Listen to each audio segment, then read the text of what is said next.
Well, in other news tonight, there are new charges against a man from Blaine who police are connecting to the shooting deaths of children and many other crimes in the Twin Cities. You may recall hearing about 9-year-old Trinity Otteson Smith. In 2021, she was shot in the head while jumping on a trampoline. And their 6-year-old Anaya Allen, killed while eating a Happy Meal in her family's car. Two separate crimes, but police say they have a common link. Here's Lou Raguse with the story.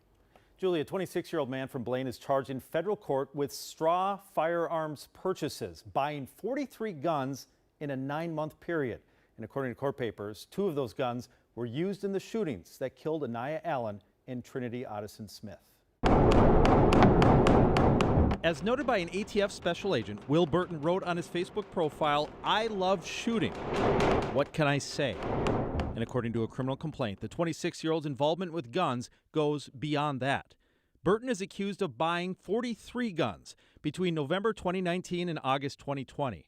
Police since then have recovered 17 of those guns that were used in crimes. How could this person live with themselves? One of those crimes, court papers say, was the murder of KG Wilson's 6-year-old granddaughter, Anaya Allen. I got some anger, emotions going on right now. Anaya was hit by a stray bullet while eating a Happy Meal in her car seat in May 2021.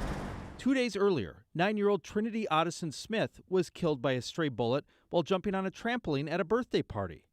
Until now, they were tied together just because of their age, the timing, and the senseless nature of their deaths. But now, according to the charges Burton faces, they are tied together because he allegedly bought guns used in each of their shootings. Who knows if there's more guns out here where other children may lose their lives because of his actions. KG says he's angry and emotional upon hearing the news, but at the same time, it makes him hopeful that Anaya's case can one day be solved.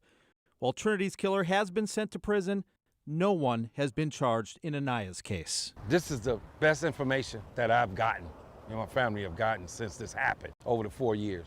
So we haven't had anything this solid right here since then. And so yes, this has given me a new hope.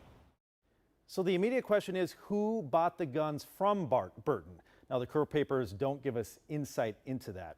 A third child was shot within weeks of Anaya and Trinity. That was 10-year-old LaDavion Garrett Jr. He survived, but he still cannot walk or talk. His grandma today told me that she too is hopeful that these developments can find his shooter.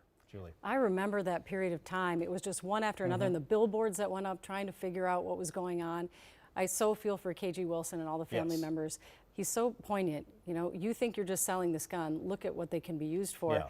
There's so many that are unaccounted, about 20 they think are unaccounted for. Of the 43 that he bought, they've only collected about 17 of them that they say were used in the commission of crimes. That leaves all those other ones out there. And so, to KG's point, who knows what they've been used to do so far. And this is a federal case, so I'm assuming there's a fairly hefty sentence if he is convicted. It is like 20 years in prison, up to 20 years in prison if he's convicted on these. Of course, that's not as serious as murder, and that's what KG and these others hope, is that this can lead them to the killers of these children. All right, so such great information. Thanks, Lou.